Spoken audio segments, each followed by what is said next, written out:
Hi, everybody. Welcome back to Katrina Rasbold and Friends after a little bit of a holiday break. And what a way to bust back onto the scene. Our first interview of the year is with, again, one of my very favorite people. This is, I would just go through all the labels, Pagan of the garden variety, and Horsey girl, and all around cool person, prolific. I'm going to call you a prolific author because anybody who has written 3 books or more is a prolific author. I'll take it. I'll take it. This is Debra DeAngelo. Thank you for being here, Debra. It's good to see you. Yes. Happy New Year. Happy New Year. So, do you do anything to eat from a witchy or a mundane perspective to bring in the new year? What I typically do a beginning of the year tarot reading with a certain friend of mine. This year we changed it up a bit, but because sometimes dates are just kind of awkward, I timed it on the first full moon year, which was Saturday. And so we did readings for between the 3 of us, just to kind of get a snapshot of where we were at. And I kept it kind of low key because this holiday season was a big fat rush. And I stripped it kind of down to that. And then there's things I do timed more on full and new moons rather than dates on the calendar. Mm-hmm. It feels more natural to me, but taking a fresh look at a new tarot read for the year and the ritual of starting the brand new appointment book, and yeah. And also I was inspired by Silver Ravenwolf does this great release program for free every year. It's just fabulous. And she's also a Virgo and is very into the decluttering and clearing. So I followed along loosely. I'm gonna do it better in a while, but one of the themes that kept coming up was finding small areas of the house where the energy is sagging, mm-hmm. and getting them cleared out and freshened up. So I did that with my kitchen countertops. That was a big deal, So making big boxes of things I need to release, clothes that aren't going to fit. The size 8 jeans are not ever going to fit, not ever, no matter how much I like them. So purging, I guess that's what I'm saying is trying to clear the path for a new year. That's basically it. A lot of our timing for me and Eric is before the fire and after the fire. And before the fire, I had bins of the old clothes, some of them that were so much smaller. And when I would touch them, it was like I could feel who I was when I wore that. And it wasn't always good. I could really, it was like I connected with a part of myself that I normally didn't access. And so feeling those, it was really weird to go back, especially if I hadn't seen them in a while. And it's like I would be kind of just dropped right back into those feelings and that experience. Some clothes, even though you love them, you have to move them on for that reason, because I'll love a certain blouse, but I'll remember the fight I got into with my husband in that blouse, and it's just forever stained. Or a piece of jewelry that I wore to a funeral or something. It's just, that doesn't bring joy anymore. So, it kind of sucks too, because you can transfer that frustration onto the person. And so here's, your partner who's been amazing for the last 2 years. And you're like, thanks a lot, asshole. I can't wear the sweater now. I love it. Yeah. So I tended to turn it inward too, I didn't like who I was when I wore those clothes. Yeah. I love the outfit, but I don't like how I presented myself or certain ways I had of thinking or being. It's funny how things can have emotional attachments. I think that's why I tend to lean towards being a hoarder, because everything Yeah. emotional attachment. I'll pick something up and it has a memory attached to it. And I think the fear Mhm. is if I don't keep the thing, I'll forget the memory too. Or if I get rid of the thing, I'm getting rid of the memory. So that Mhm. nonsense is, yeah, I've had to bust that up a little bit. You're not getting rid of the memory. Speaking of busting up, I'm going to bust up that premise because I have had in the last couple 3 years that exact thing happen where because I don't have the item, I do lose the memory. Oh, So it's wow. kind of like a self-fulfilling prophecy. And I don't know that I would have recognized that if I hadn't had that kind of loss. And somebody will say something to me about, oh no, remember that time when we did this? You bought that tote bag in the gift shop, remember? And I know, I would remember. And I have to really dig deep now to find it. And I do think that's why I was a hoarder, was because those sheds contained my memories. Yeah. And those little ashtrays the kids made with their little 8-year-old Oh, fingers. they're irreplaceable. Yeah. It's like I have right here this little basket my daughter made when she was like 6. It's a potpourri basket. And I used to work in the newspaper office at the time. She said, Mama, I made this for you because your office is so stinky. But it's like, how do you replace that? Yeah. I get what Yeah. you mean, that the fire, it's so devastating. I mean, just on so many levels. Just so It my heart is, it's goes out to you. purifying, that's what fire does. And I remember when we were at the shop because we were living there because we had been evacuated, and that's when we found out that we'd lost the house and lost everything. And because you don't know right away. They had news reports that said, well, it was really weird because some of the houses are untouched. The whole town, that whole side of the town is burned down. But there's some houses, it was like the fire came right up to it and just went around it. And I thought, well, I'm a witch, so that'll surely be my house. And no, but we were at the shop, and when it went away, when we knew that the house was gone, I looked at Eric, and the first thing I said was, well, I'm not a hoarder anymore. Oh Th my. that was immediately what I thought, and what I felt was how long I'd wanted to move off that mountain Huh. desperately for 5 or 6 years, but I didn't wanna move all that shit. I can relate to that. I thought I'm free. I can go and do anything I wanna do now. There was the devastation of the loss, and it continues. I still think of things. Still, this is 3 years, oh, no, big lie. This is 4 years later, and I still think of something that I'll think, "Oh, I've got this and this." Nope. Nope. I sure don't. Yeah, that fire, and there was a couple before and a couple after that were so devastating. It felt for a while there like the whole state was burning down. Well, Like you what all lost the resort. Harbin Hot Springs burned to the ground. Almost all the Napa winery area. Uh, like you said, parts of it are standing and untouched, and parts of it are like charred surface of Mars. Well, didn't you get married there or something? Yeah. We got married there. That was a very special spot, and they rebuilt it, but it's just the spirit's gone. So Yeah. it's all Speaking of spirit being gone, when I went back up there, it took me a year to wow. have the courage to go up and look at the site. Eric went up there often. He went up there a lot. Nathan went up there a lot. Nathan still goes up there. Wow.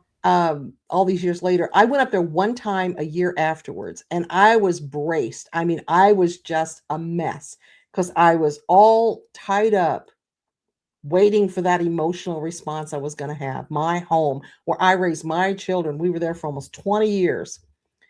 And I went up there, and because the house is gone and the trees are different, it's really hard to orient where the house was, where the driveway was, where anything was. Where's the circle? Where's the labyrinth? Where were these things? And I was standing there in the middle of what would have been my family room, and I felt nothing. That's Zero. Just this is a piece of property that has nothing to do with me. It was foreign land to you. It was. I know a little what you're saying, because Harbin, I spent so much time up there. In fact, one of the things I do to when I'm having trouble with insomnia is I will visualize a certain place that I know well and walk from the front to the back and stop in my mind and look at things and visualize them in great detail. And so I knew that ground really well. And we pulled up, and there's no trees, there's no buildings. It's really disorienting. It's like, oh my goodness, I'm sorry. Is that you or me? That's me. That's my daughter's sound. Well, the thing is, so hold that thought about the insomnia very quickly. I have my phone on focus all the time. Oh. And I have favorites. So when it rings, I know it's somebody I need to talk to. And it was my grandson. So my phone is silenced. It just, so that's weird. I'll get him later. Anyway, go on. Well, just I know that weird feeling of, you think you're gonna recognize something that is a trigger, but you look around and it's like there's nothing here. I've never been here before. Exactly. The fire truly sterilized it. And once the fire sterilized it and burned it clean, the land spirits came back and reclaimed it. It didn't belong to me anymore. Right. It's waiting for somebody else to do something with it. And it's not me. So that's why there's a big old for sale sign on it right now. But yeah, just that disconnect. And that did let me move on. It let me not care anymore. Because until then, I had this almost uterine tether to that place that was kind of pulling me back to a town I didn't even really like anymore. Yeah. And so I was grateful to let that go. And I love where I live now. So it let me love here more. I wouldn't leave those sunsets. I would be out there every night. I love when you post them, because I can imagine, and if you look all the way across that valley, way across the other side, hi, there you are. We're here. I have, how people have star maps, on their phone or whatever. I have home maps, and I'm like, over there's Debra, over there's Veronica, where all my people are. Oh, I love that place. That you're in your blog, your most recent blog, though, with the propane guy. The propane guy, man. He couldn't back up and he couldn't get out, and it's a harrowing journey. Dude. If you want to know what she's talking about, go to KatrinaRasbold.com and click on the Body of the Goddess blog. This one is called Soft and Sage, I think it was, or something like that. But yeah, that was an experience. I fell down.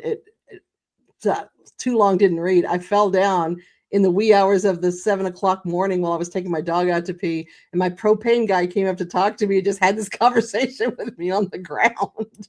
Like, thanks, dude. So freaked out about the gate and the road, and he wasn't even processing that, oh my gosh, there's a lady lying on the ground. And you know what that tells me is interesting. Talk about our sign of the times. I'm like, this guy's autistic. Be right. He was focused on his problem. He was very focused to the singularity of everything else. And I just knocked over my microphone.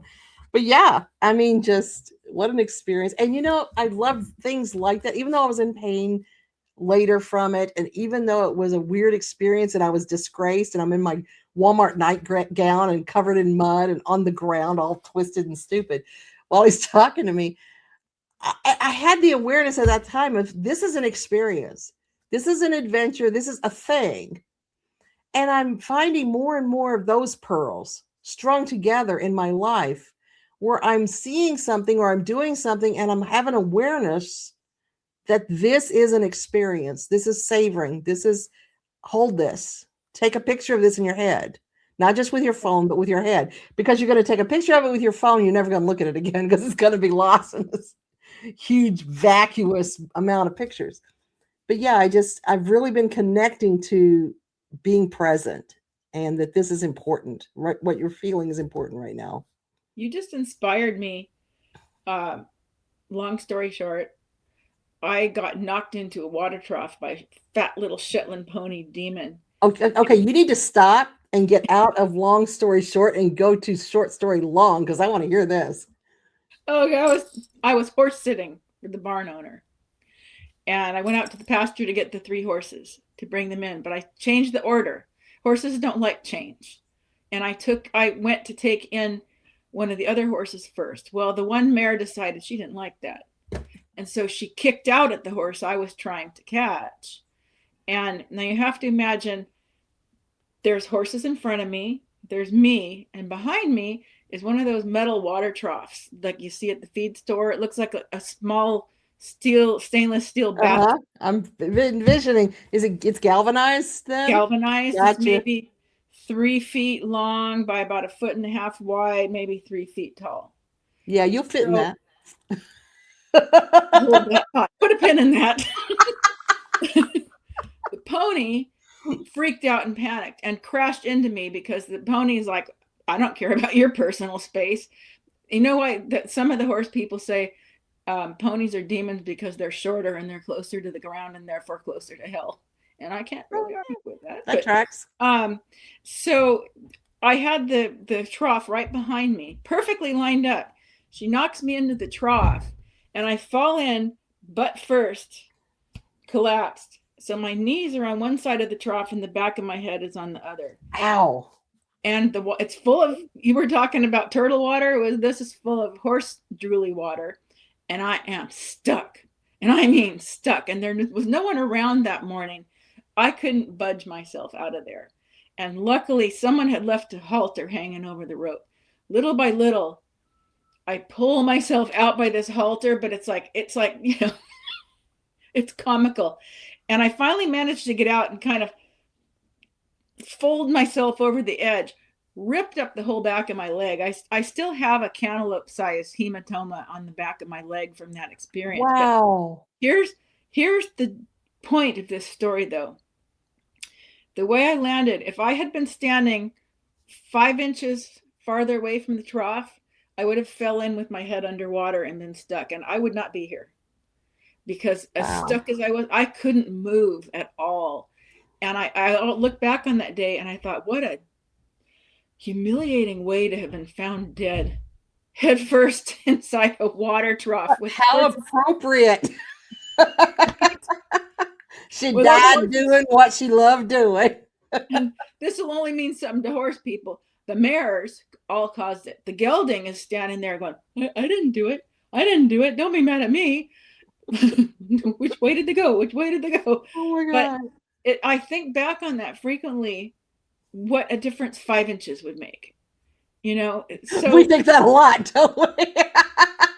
Sometimes 7. But it's like the weird shit that happens to you, and yeah. I think about it from time to time. If my head had been under the water, nothing, and people would have just found me, and that would have been weird. So I'm super glad that didn't happen. Yes, me too. Thank you. One thing about my fall that really sat with me is I didn't cry. Right? And I thought I should have cried. I would have been crying, not from the pain, but from the humiliation and the frustration. Because I would try to get up and I'd slide, because there was a deluge. It was raining. There was mud. It was downhill. I didn't cry. That's interesting. I've had a couple of bad injuries and I haven't cried. I wonder why that happens. I went in because, as you know, Eric and I sleep in different bedrooms, and my clothes are in his room. He was still dead asleep, and I didn't want to bother him, so I couldn't. My shower's in there too. I couldn't shower in there where I normally would. So I went in really quietly and just took off my sloppy wet clothes and just dropped them in the floor. Reached into the drawer. It's very dark in the room because he keeps the blinds down and everything. Pulled out a clean nightgown and then just tiptoed out and went to another shower and showered. And I know that in another life, I would have just been sniffling and the righteous indignity of it all the way. Oh, yeah. But when I was in the shower and looked down, there's blood running down my skin knee. And it wasn't hemorrhaging. It was just, scraped. But yeah, just I didn't cry. And I felt like I was, 8 again. Oh, such a big boy. I didn't cry. So I don't know. I think we just are over it. We've had worse hurts before. Yeah, pain is a relative thing at this point in life. We've had lots of Boy. experience with it. Right? So, yeah. Yeah. Yeah. Anyway, that was a great post that you made. Thank you. I appreciate you saying that. You're one of my favorite supporters, so I really appreciate that. And it's really important to me coming from an editor because I always imagine you reading it with your blue pen, just Oh man, I'll spot typos and I errors. know. And Yeah, the idea of you reading my stuff is in some ways horrifying because she's gonna find it because as editors, we're trained to sift that shit out. Yeah, you get like a sixth sense for it almost, but I never have a bunch of stumbles over your writing is so clean and wonderful and always has been. And when you were writing with me for Opinion, yeah, your writing was always just thank you. Stellar. It was always perfect. I just always I imagine you have a grade card, that you fill out in your head. Like, I noticed that subject and verb disagreement. Well, X. Funny thing, I read other people's books, and both fiction and nonfiction, and I see these typos and yeah, like, how can this be? How can bestsellers? And I don't mean pagan authors. I mean the mainstream people in Stephen the big King. houses. I found a typo in a Stephen King novel. Yeah, and then some people, they're featured on Kindle and they're featured on Amazon and they're bestseller. And I'll read the books and I'll go, how did you get published? Right. This is the worst writing I've ever seen in my whole life. And I can't even remember the name of the one I just finished recently, but just cliches sprinkled like fairy dust through everywhere, which is like, I learned that in 8th grade creative writing, that if you use a cliche, stop and figure out another way to say it. So, really, really, like the ones we all know that if I started them, you could finish them. And it's like, really, you're a best-selling author, and your character are snug as 2 peas in a pod. Really? Even before ebooks. Now, ebooks were really the beginning of the end as far as typos and, trite material and this sort of thing. But Danielle Steele, her books were Mad Libs. I mean, she had the same exact framework for every book she wrote and plugged in a different location, a different set of characters, but told the exact same story. And it became a bazillionaire from it. Why can't I do that? K.F. Breen is like that. Every book she writes is the same book. Every single book has the alpha male. They're all set in magical situations. There's the alpha male, and there's the witchy-ish girl who doesn't like her witchy powers, and she hates the guts. And then they have this building tension, and then the big crashing sex scene and the orgasms, and then the remainder of the book is just, I wouldn't even call it soft porn. It's just porn for women. And she writes it very well. Yeah. Definitely a distraction, but she's got several series of these books. Crown of Thorns, Roses of Shame. I forget what the one series that I really liked was about. But it's so easy. It's like swallowing popcorn. Just pop it into like popcorn. Exactly easy that. To read. Yeah. I know exactly what's going to happen in every book. But I went, dang, this girl can write some heat. Yeah. Eric and I, we ran out of stuff to watch. We watch TV at night. That's our thing, is watching TV together. So we ran out of stuff to watch. And I said, well, I do have this show that takes place in Scotland that you might like, but I don't know. So I had him watch Outlander. And he was like, this is all right. This is pretty good. So we got through the first season. He goes, why do nobody has that much sex? Why do they have that much sex? And he said, surely the books weren't like that. And I was like, they were like that. I tried to watch that, and I tried to read the books, and I just couldn't. I enjoyed most of the books. I didn't get all the way through. I kind of got bored, and I'm caught up on the series. but yeah, I had to. There had to be rooms I just didn't go into, so to speak, to be able I to read it. I So, pre- yeah, I hear you on the how are these people famous thing. I prefer mysteries. That's my mysteries or suspense and sometimes even borderline horror. But Hmm. I like books that I don't know what's going to happen. My Yeah. one favorite is a series called The Vanished by B.B. Griffith. I'm not worthy. I'm not worthy. I don't know ever know what the hell's going to happen next. Nice. That guy can write series fiction. Holy cow. It's so arrogant, but I get really excited when I find a writer where I go, "Wow, you're so much better than I am." You know what? Who I read where I had that like every turn of the page. Oh, Catherine Raven wrote this book called Fox and I, and it's a true Oh, story of her experience. She's very much an introvert. She's a naturalist, and she lives way out, literally for reals, way out in the Yellowstone grounds, away from all people. And this relationship she developed with a fox, which sounds like that doesn't sound like much of a plot, but this writing, oh my wow. gosh, it's like Oh, littered. And I would look at the writing and go, oh, I wish I wrote that sentence. yeah, I love And that. she is really an interesting gal. That's like her one book, as far as I know. And that was one book where you get to the end, it's like, please, no, please don't let it end. I want this book to Yeah, go yeah, I love forever. that. I I love never want that. this to end. That's one of my very, very favorite. Oh, that's And great. um, it, you just wouldn't think that that could be a story, but the way she writes, if you're a writer, she's a writer's writer. She's like, oh, Catherine It's Raven. wonderful. Go read that one. Got it.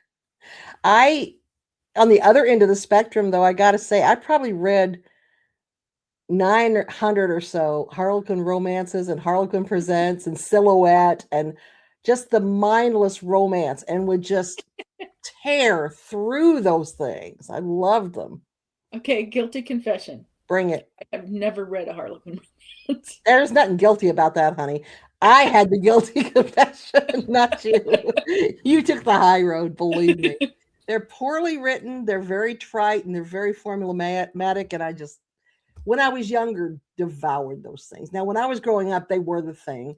And yeah, I just, couple of the Harlequin romances a week. If it was the presents or the silhouettes, they were thicker and they would take me a little, just one a week, but I would just read and read and read voraciously. When I had the little ones, I would hide in the bathtub and read the books so that they wouldn't bother me. And of course, they're banging on the door. Oh, hey, mommy, let me in. You David's might like bleeding. K.F. Breene then if you like that genre, but X-rated. It's like I won't I say haven't it's read romances in forever, and I mean decades. yeah, it's But it's yeah, not even soft porn, like I said, it's porn for women. Set I in think the medieval closest times. I've come to romances is I read the Black Dagger Brotherhood series by J.R. Ward, and that's vampires and violence and Not a porn. vampire series, too. Vampires, werewolves, shapeshifters. She's really into shapeshifters. Yeah. So yeah. Go ahead. No, I'm Mm. just gonna stifle myself and stop there. Well, I'm excited for anybody watching the interview who gets to sit and listen to how we normally talk, because you and I would have this conversation on my couch, no problem. Yes, we would. Maybe even holding hands too. You're And- one of those people that I like to sneak over and grab your hand because it's so warm. oh, you And don't have to sneak. You just get on in there. I don't do that to everybody. You and my daughter. Basically, there's just two people that I feel compelled to grab hands. So My daughter and I are real touchy, and she will still come over when she's visiting or when I'm at her house and we're watching TV, and she'll just come over and just put her head right here. I love that. Just here you go. It's sweet. It's sweet. So I know you have some good answers for this first question. What do you like best about where you live now? Because I know you like where you live. I live in Winters. Which is a town that you pass by the exit on the freeway. If you go up north from Sacramento up I-5, you hit all the W towns: Winters, Williams, Woodland, Weed, willows. There's a whole string of them. But I think what I like best about it is it has the illusion of small town life. It has the illusion of being very rural. But in reality, I can be to Vacaville, which has all kinds of stuff, in 10 minutes. So it has this buffer of agricultural land. And I do like that at particular times of year, um, all you'll see for as far as you can see are fields of sunflowers or fields of almond blossoms. So the agricultural life around here is really a wonderful frame for things. Um, it's kind of a buffer between here and city life, you know. And the thing is, okay, can I get a little bit political? Okay. Okay. Also in this area, a lot of field crops.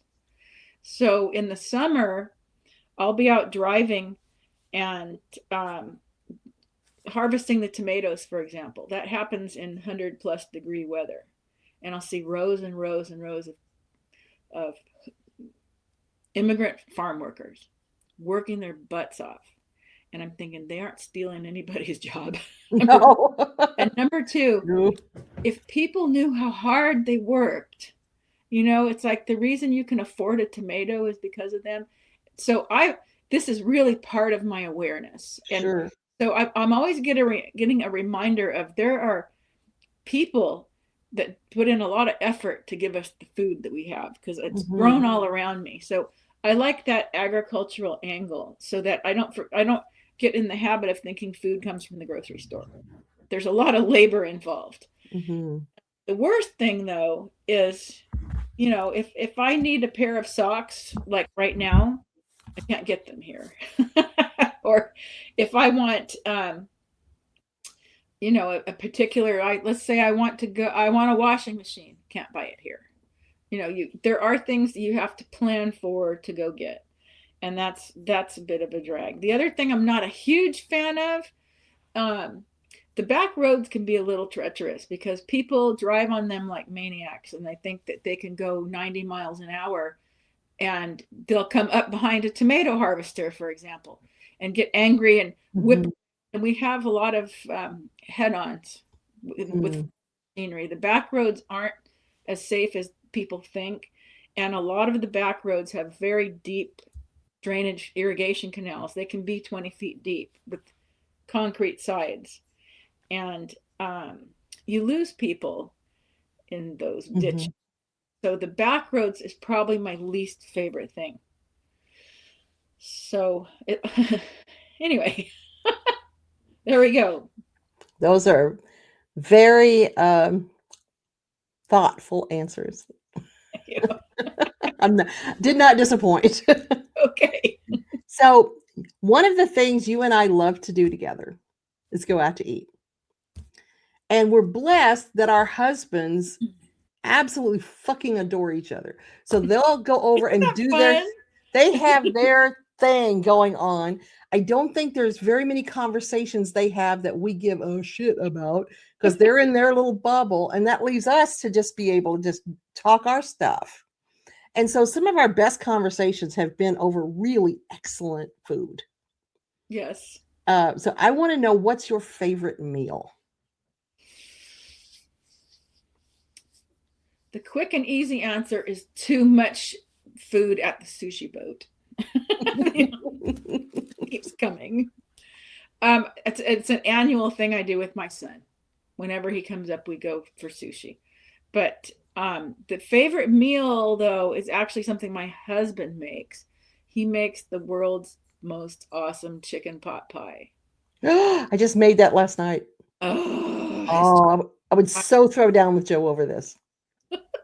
Okay, you guys have the throwdown and I'll be the tester. That sounds good. Because either way, I win. Because I get to eat his pot pie if it's better than mine. And I'll be like, you know, I just don't quite know. How about you serve me up another slice so I can decide? But I think, yeah, his chicken pot pie is like the thing I wish for. But he'll only make it with chicken breast with the bone in, which can be hard to find. Yes, it is.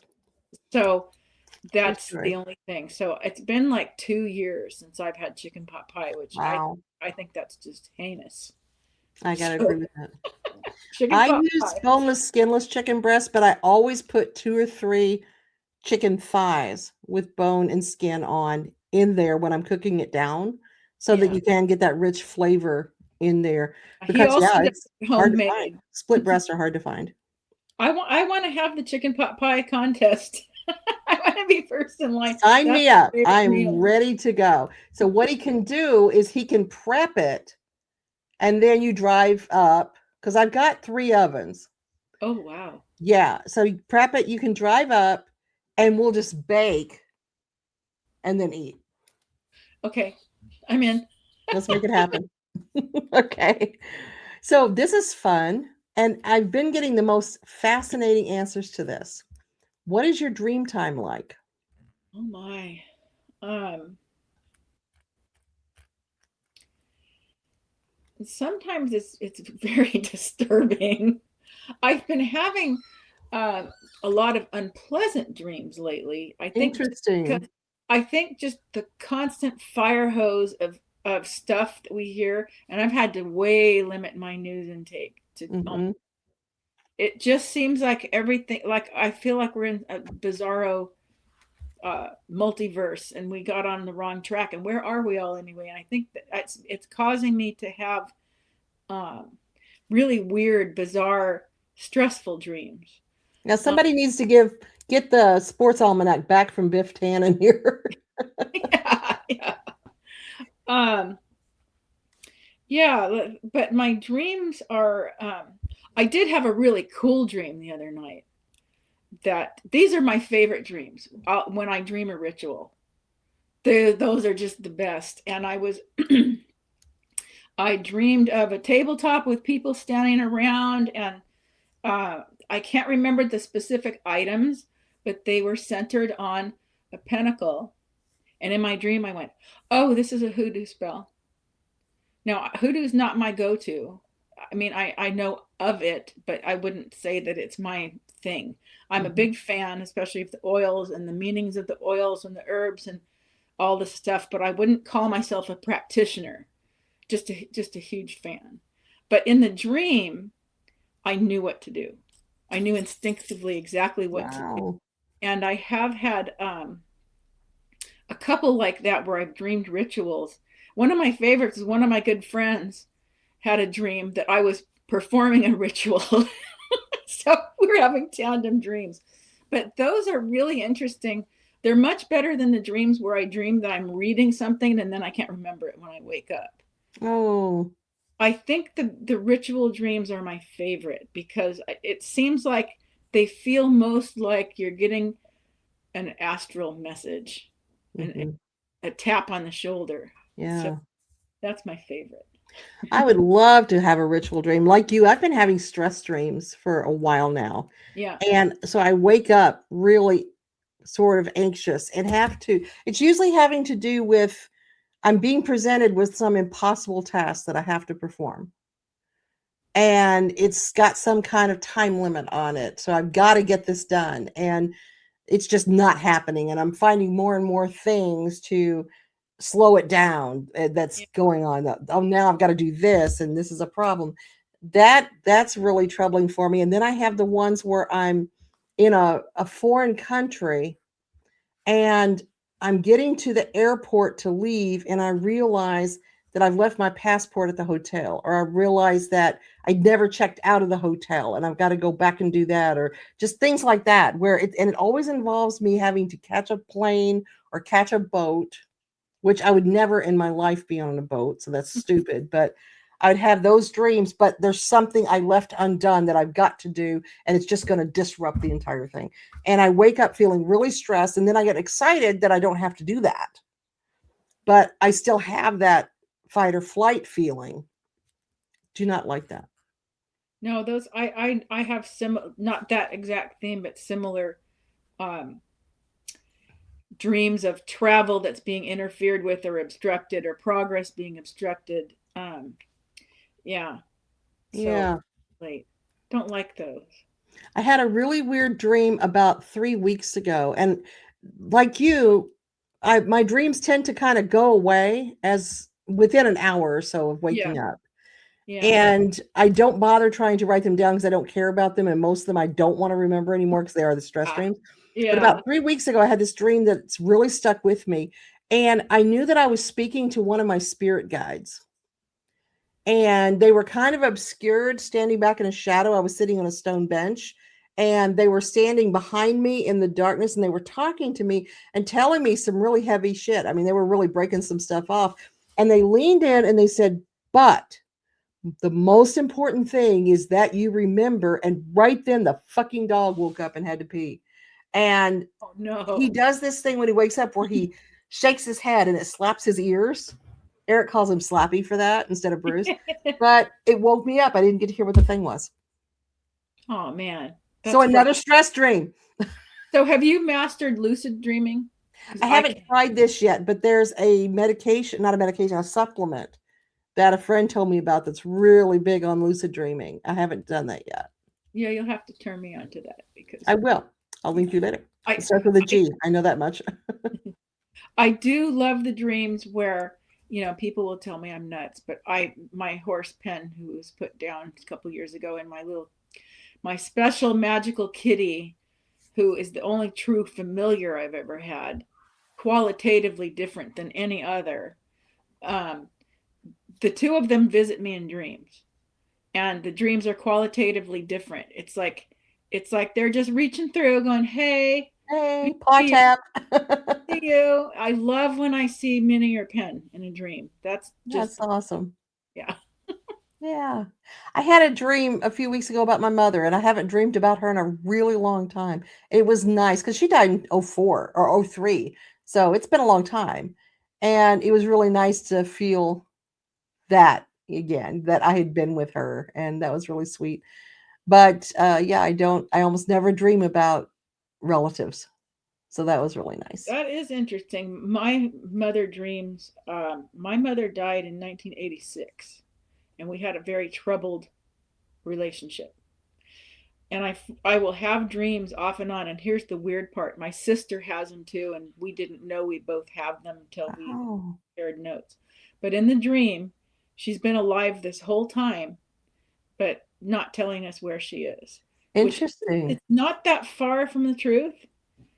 She knew we were alive, but she didn't want us to contact her. Mm, And then my sister has the same dream where wow. she's there, and that's really wild. Yeah. So I'm still working through mommy issues at 66. When in '86 did your mother die? It was May 27th. My dad died in May of '86. Really? I could look up the exact date. It was in the 20s. Um, I purposely did not remember the date. And I purposely did not remember the date that my mother died. I know it was the end of January. But I didn't want to commemorate that date. I didn't want to have that date in my head. And because I lived away from them, it was easier to roll the death. And I was not with either one of them when they died. It was easier to roll the death into the death and the funeral planning and the funeral and the illness that led up to it and just not remember the exact date. But yeah, my dad died in May of '86. He was 51. It my mother's she had a aneurysm, and it was Memorial Day weekend. The aneurysm burst on the Friday, but she wasn't pronounced dead for till Tuesday because there was a holiday and the doctors weren't working, and then it was the matter of turning the machine off. So Mm, it's a series, but why I bring that up is every Friday of Memorial Day weekend, I'm creeped out. Grandmother yeah. also died on that day, and my pet bunny died on that Wow. weekend. And the worst one of all is when I left my job at the newspaper, Memorial Day weekend. This young, brilliant girl who I had been grooming to take my job so I could leave got in a car crash and was killed. So Wow. Memorial Day weekend is cringy for me. It's like this weird little Bermuda Triangle of stuff. Yeah. So I know what you mean. It's like I would like to not remember those days. So I don't Yeah. remember the date as much as I remembered that weekend. It's like Yeah. And it's an appropriately named weekend for you. It is. It is. Wow. We got into the grim stuff. Yeah. Let's not go there. No.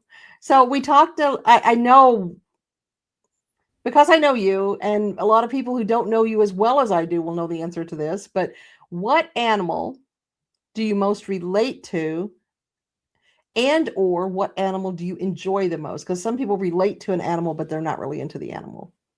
Which animal? Which animal? I don't know. I'm trying to think of what, if there's any animal that could fulfill both of those. Could it be a naked mole rat? Well, to be fair, I know you're really into your kitties. Yeah. You do love your kitties. So it's not just all about horses. You do love your kitties. It's not, but it's mostly all about It's mostly all about the horses. Yeah. I have been a horsey girl since I opened my eyes. I had a little glass horse that I still have that sat on my nightstand as an infant, that I remember seeing as an infant. I was obsessed with horses as a little girl. And in fact, when I was at about 6th grade, a lot of the kids would tease me and they called me Horse, because that's all I wanted to talk about was horses. I posted a little thing on Facebook that says something like, sure, I'll stop talking about horses for $8,000. You give me $8,000 and I'll stop talking about horses. That's an arbitrary number. How'd you come up with that? I didn't know, somebody else's that I stole.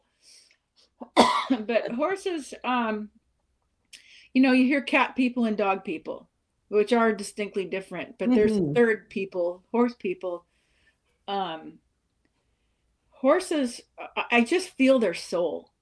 Every horse that I look at, I feel them as I'm looking at a person or a spiritual being. I'm just, I love cats. I go oogie googie crazy over cat. Well, you know, at your house, I'm always trying to charm the cat. And I tried with the dog, but the dog's like, yeah. My dog's an asshole. I can confirm. Yeah, I couldn't make any headway with the dog at all. Nope. But well, you know, I wrote a book about them. I use horse imagery before I wrote the book, thinking of certain types of horses to get specific jobs done. Like when I wanted to get something done, I would think, what horse would get me to that destination? Those were the roots of that book. Like if you wanted to dig in and plow the earth, you wouldn't pick a racehorse. You'd pick a big old draft horse. So that's where all of that came from. But horses are funny, you know, because as I said, I almost got drowned in a water trough. Well, yeah, one murdered you almost. But you know, they helped me realize that my fear of flying was stupid, because I had a long gap where I didn't have horses. I came back to horses in my 50s. And I remember that. I was there for that. Not present, but I was in your life at that time. You were in my life right at that point. And I used to be horribly phobic for flying. Like if I thought about it, I would cry. Just completely phobic. And it hit me one day after a narrow, I mentioned, you know, the head-on collisions on the back roads here. After a near hit and miss where I went off the road driving to the barn, it was like the epiphany. You know, it's like, oh, I'm probably in more danger on these roads than the airplane. And then the next step was, you know, you're in more danger every time you get in that saddle than you are in the airplane. And am I going to stop riding? Oh, no. No. And I'm aware of it every time. Literally, when I put my foot in the stirrup, I'll think there's a million things that could go wrong today, but I'm still doing it. And yeah, horse girls, you know, it's always the horse girls. There are horse guys too, but the horse girls get all the press. But we are a little nuts. I'm just gonna say, you know, it's like, yeah, yeah. That's my they're in my spirit. They're just part of me. I remember when I said, you came out one time, do you want to go meet Penn? And you go, why? He's just a horse. I'm like, oh, sorry. Oh my gosh, just a horse? No, he's everything. Oh God, if I said that, I was horrible. I'm sorry. That was important to you. I should have been more supportive. It was early on. I think we were busy doing a workshop, you know. Oh, I'm sorry. Drop everything and go see the horse. I should have been more sensitive on that. That's one of those things. Like if I saw the blouse where I said that, I would feel really bad. Okay. If it makes you feel any better, my kids feel the same. They're like, no, we don't want to see your horse ever. No, I want to be more involved than your kids. Okay? Not that your kids aren't amazing, but age. Yeah. Okay, so someday you'll meet my new horse. Okay, I'd like that. Okay. Deal. All right. So when you are a person, as we are, of a particular age, we can look back on a lifetime of things we've done. What are the best jobs you've had and what are the worst jobs you've had? Jobs where I get a paycheck. Don't care.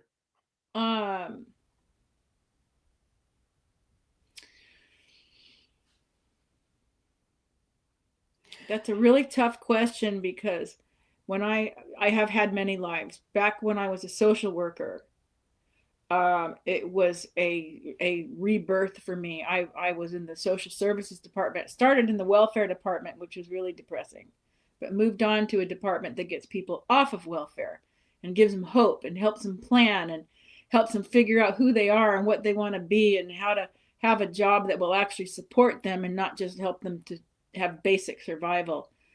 I really loved that job, but I left it to go into writing. The opportunity to be the newspaper editor was, I couldn't ignore it.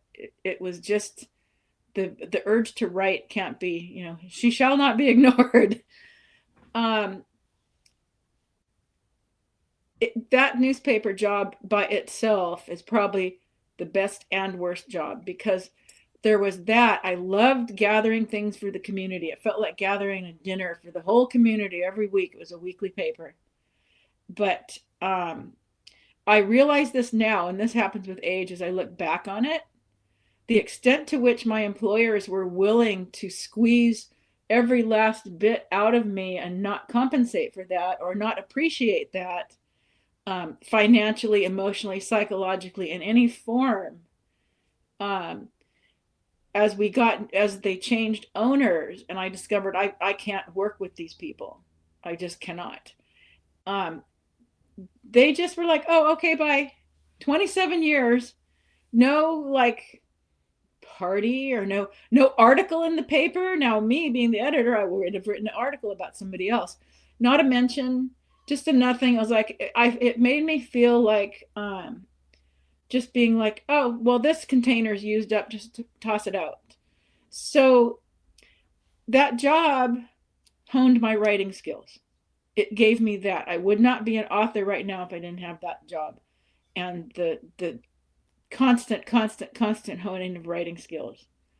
But you look back on it at this age and go, okay, we're trying to retire now. And I see I have chosen a career path that left me financially woefully unfunded. I mean, the wages in print journalism at the time were, they said, along the lines of fast food.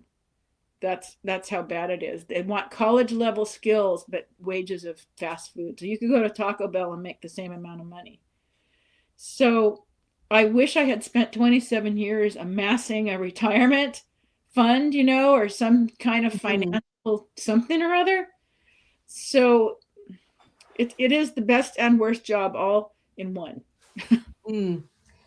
That's you made a great case for that. And those feelings are so relatable.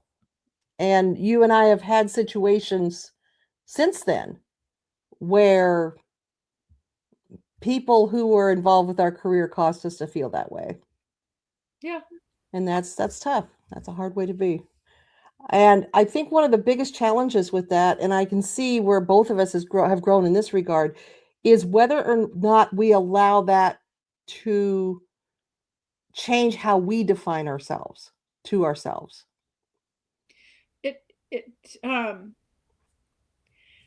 When you have distance from it, it's easier. When you're still in the thick of it, it's still kind of But I look back on it, and what it did was it made a line of demarcation in what I'm willing to put up with and what I'm not willing to put up with, and who gets to talk to me like that and who doesn't, and what I will and won't do. And it's really strengthened my ability to say no. What's funny about that is that in the time I've known you, you have graduated, you've moved to that, but you simultaneously become less of a combative person with That's true. the world. Oh man, when I was a columnist, I lived fists up. You I did. was, this kitty had claws, man. It helped to be going through menopause too, because the hormones were like throwing gasoline on that. But I took great pride in my combativeness. And Your writing was very different back then. I was a slash and burn writer if I got onto politics, especially. But the interesting thing is when I walked away from that job, it gave me distance to stand back and look at it when I thought, what kind of person do I want to be? Mm-hmm. Someone that had known me my whole life said, you're not that person, that you're not that mean person. Mm. I remember you in high school. You were always one trying to make people feel better, you know, and trying to help everybody out. I had to do a lot of soul searching. And so when I got my first book contract, right about that time, I was asking myself, what kind of person do I want to be in the pagan community? You know, am I a badass gothy witch? No, you know, I can put on the stuff, but I don't really want to be the badass that I can hex you, which I just find ludicrous anyway. The whole thing that you have to look a certain way and be a certain way, and there's a line of people in our community that define themselves by frightening other people. Mm-hmm. How much can I frighten others? How much can I intimidate? How much can I make you feel like I have something that you don't? And so I started thinking about who do I admire most and why. And then two names that kept popping up were Selena Fox and Silver Ravenwolf. And why? Mm-hmm. I had never heard either of them utter an unkind word to anybody ever. It was always, come in, come in, come in. Let's celebrate you. Let's celebrate this time. And Silver in particular, the focus on the positive. And sometimes it's like, I don't know how she does it, but she does it. And there was a time when it was really cool to criticize Silver Ravenwolf. Like, you're one of the cool kids. If you put her down, she's gone full circle. And she just kind of like, yeah, I'm just going to walk right over the top of that because I don't give a shit. Yeah. But I thought, there's so much sadness in the world. I want to be, you know, the one that says, no, come into the pagan tent. Come in and learn. This is a great place. You don't have to feel afraid. You can take small steps. And I just found that my, you know, carries a machete and will use it words, I just wanted to separate from it. Like, you think about at this point in life, when I'm gone, how do I want people to remember me? And I don't know that I want them to remember me as this bitter person who, you know, I mean, I can do a lot of damage with words. I know I can, but I think I would rather leave a legacy back of trying to be a helpful presence than a hurtful presence. So that's a big separation from my columnist days. It is. But thank you for noticing. I notice. So, have you ever, with your own eyeballs, seen a ghost? And if you did, what happened? Well, here's the thing. I have not seen it, but I've experienced it and I've heard it. Bring it. Starting way back in childhood. So, and then I heard later on that this is actually a thing. But way back in the middle of the night, I would hear a certain pattern of knocking. And it would be a loud knock, followed by a soft knock and a pause. Loud knock, soft knock, and a pause. It would always be coming from a wall. So I heard this my entire childhood, off and on.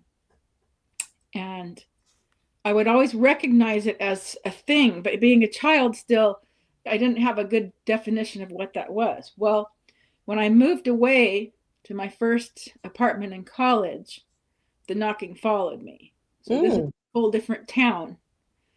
And I was like 21, and for some reason it aggravated me. It was a presence. It was wasn't benevolent or malevolent. It was just kind of neutral, just saying, I'm here. And I think I was hungover, honestly, because it was college. and it woke me up. And I jumped out of bed and I slammed my hands against the wall where it was coming from. And I said, go away. It disappeared for a long while.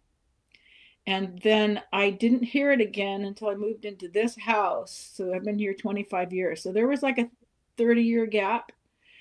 And this is literally true. I'm at my altar doing a Samhain altar working. And then and I'm looking at it, and I turned to Joe. I said, do you hear that? No. He's like, just listen. I don't know what you're talking about. He's got his face and, doing something else. But I'm at that altar and I hear it again. And so I told it, I acknowledge you. I hear you. And there have been 2 other times where it now, when it appears, it has been at that altar. But here's the trippy part. Dun, dun, dun. That's not even the trippy part. That's not even the tripping part. I was telling the story to my daughter after she had moved out from college, and she just blanched. She goes, I've heard that knocking coming from my closet in my bedroom. And I imitated the knocking. She says, that's the sound that comes from the closet. Wow. Totally different part of the house. So I had some of my more ghostier friends get very upset about the auditory presence, that, it could be this and it could be that, and don't invite it in, and it, blah, blah, blah, blah, blah. And I went, my experience with this presence is that it's not harmful. It's just saying, I'm here. It's never been a threatening presence. But I mean, it's tracked me to multiple locations over multiple years. I can't bring it forth, but it randomly appears, and it appeared to my daughter. And so I know for sure there's something there in that spirit world, because you can't add all that up and come up with, how could the same pattern of knocking come from different locations and be present to my daughter. So that's my ghost story. But that's a great story. I've not seen it, but I'm a believer. Absolutely. That was outstanding. I would love to hear an update on this when we're still friends in many years. Yes. So what music, either a type or specific songs, was the soundtrack of your past? And I'm going to add at different points in your past, because of course we evolve. What music really just defined ages for you? Oh, my childhood was probably Sugar Sugar. Oh, the Archies. The Archies and the Jackson 5 and the Osmond Brothers. In my high school years, I was lucky. I was just post Beatles, so Led Zeppelin, great Linda time. Ronstadt, Rod Stewart, that all the classic stuff was, we'd go to concert for $35 and see Linda Ronstadt and Rod Stewart and Fleetwood Mac and Gary Wright, and that whole 70s rock and roll is a thing. Then I've had other eras in my life where when it went disco, I went no, and I went country western for a while, but then country western turned into pop. Mm-hmm. And I couldn't handle. I can't handle it. Willie Nelson and Waylon Jennings, yes, but Barbara Mandrell, Garth Brooks, and all these interchangeable blondes that all sound the same. No. Mostly what I listen to now, it falls under the topic of ethnic world beat. That's my Pandora title, but I love instrumental. I love rhythm. A lot of it crosses over into my massage practice. So there's a particular artist I love called Anogama, which Amazon Prime Music informed me that was my most listened to artist of the year, Anogama. And Hilary Stogg does this wonderful harp music. I just love music, honestly, all types. If I'm in the mood to just like go into let's have wine and chill space, I like Van Morrison a lot. I have a Van Morrison Pandora channel. But my musical tastes are so eclectic and so contradictory. I mean, I've got, in my stack of CDs, I still have CDs. You got 9 Inch Nails next to Judy Collins, next to Frank Sinatra, next to, the Beach Boys. I just love music. It would be easier for me to define what I don't like. Um, I don't like Celine Dion, and uh, I really have a hard time with Christian rock, not because it's Christian rock, but because I do have a background in music. I took piano for about 13 years. Excuse me. Bless you. Thank you. And my problem with it is that the musical composition is so simplistic. It's like the Wonder Bread of music. It's just not tasty to me.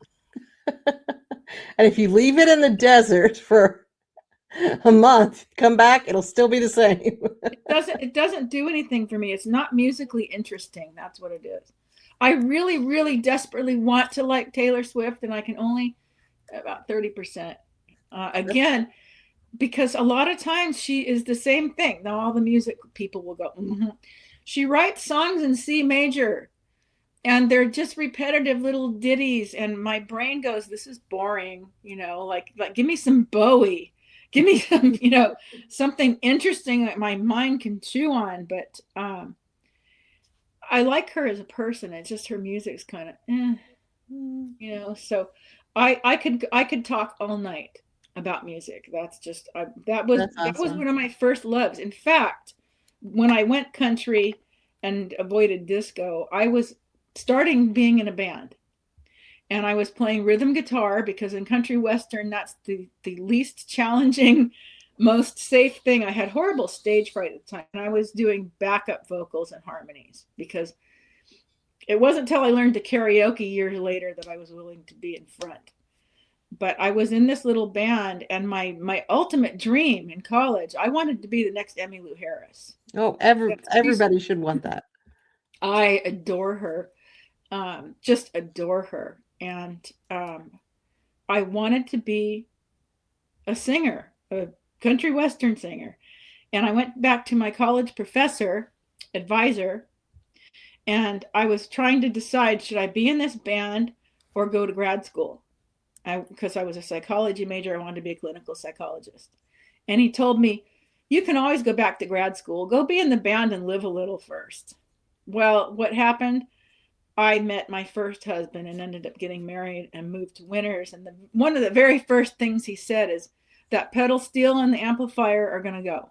So go get rid of them now. I was learning pedal steel, which is one of the hardest instruments in country western. And I did. That's the sad part. I did. I got rid of it. And but if I had lived out my dream, I would be Reba McEntire now, or Dolly Parton, or Emmylou Harris, or Bonnie Raitt, somebody. Yeah. So you opened a can of worms with the music question. No, karaoke is extremely important to me and Eric. Oh yeah. We are major karaoke people, and he has this huge setup. He was not professional, but he was an amateur KJ for parties and things like that. And so we've got this amazing system. And so that really doing that, which just started around 7 years ago, that really shifted how I look at music a lot. Oh yeah. It was, yeah. And my 2 rules for sometimes when we're having karaoke parties, there's people that are afraid to start singing until they hear some of us sing, and they're like, oh, I can do that. But, and then they're on their phone looking up lyrics and stuff. But the 2 rules I tell people is, number 1, find your lane and stay in it, but don't be afraid to stretch a little bit here and there.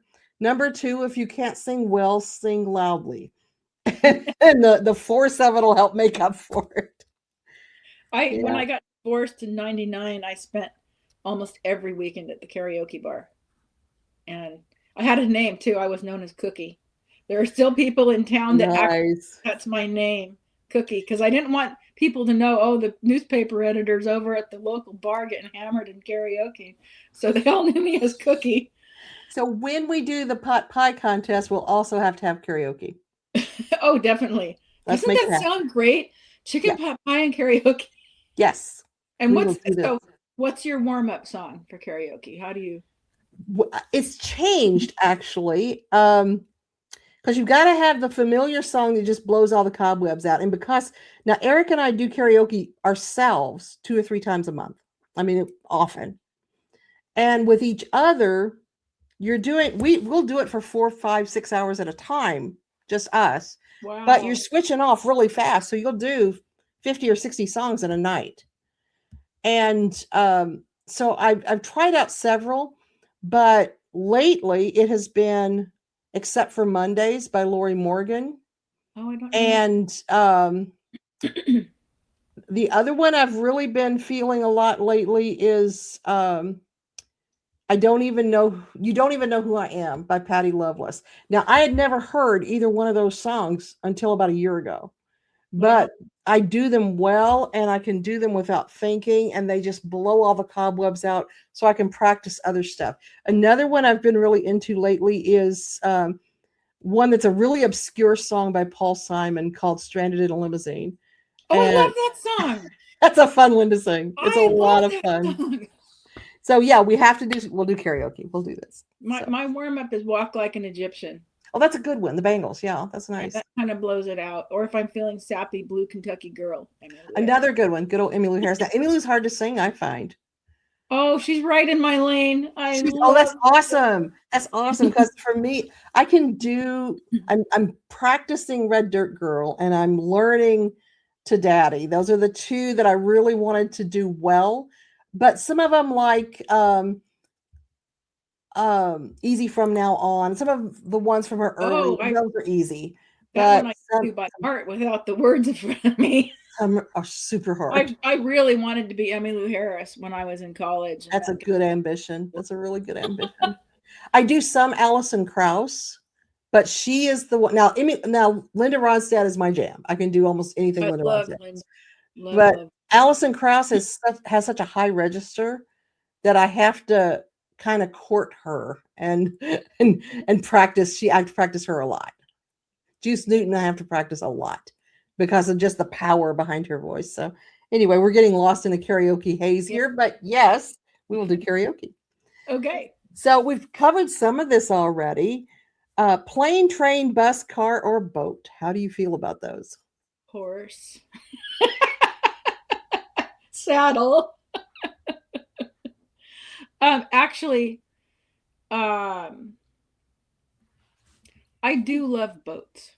Oh. I would go like, Christopher Cross sailing. That makes my mind just go, what would it be like to be on a boat, a yacht, like without any ties and just, floating from one port to the next. That to me seems really attractive with just the ocean there. And I don't mind car drives, but I have a 66-year-old bladder. So when we drove across the country last spring, in addition to gas stops, Joe had mapped out pee stops because, I'm like taking a dog on the walk. Oh, rest area. No, I need to go. So just because I think about it, the bus, no, just no. There's the bus.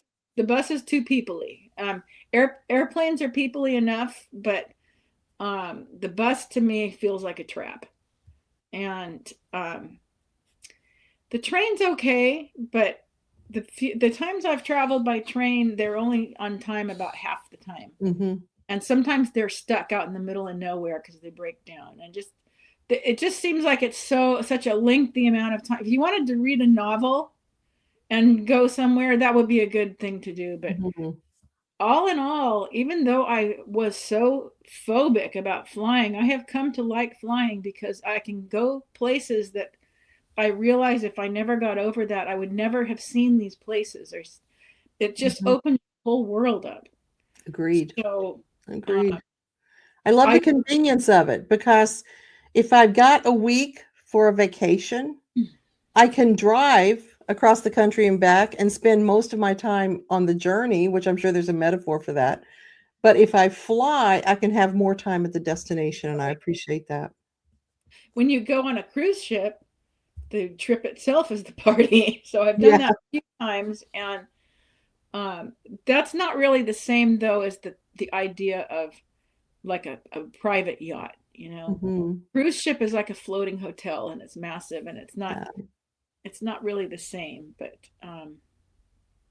yeah, and I think so many movies, these people have yachts, and like it's not going to happen for me. But I Eric might had a have a bird. sailboat for a while. Oh, really? Hmm. Sailboats are wonderful. Yeah, Yeah, I love the water. So, but still, if I could pick any of them, horseback. noted. I got to add Okay. that one to the list. Deborah, thank you so much for being here and sharing this time with me. I enjoyed our visit very much. I'm sure our viewers will as well. I hope I enjoyed visiting with you. I always do. All right, awesome. Well, we will have you back again because guess what? I have 2 more sets of questions, 8 questions each. So we'll see you again the next time with some awesome questions and awesome conversation. And be sure and check in the description, everybody, for links to Deborah's website and some of the things that she talked about in our conversation today. And we'll say goodbye.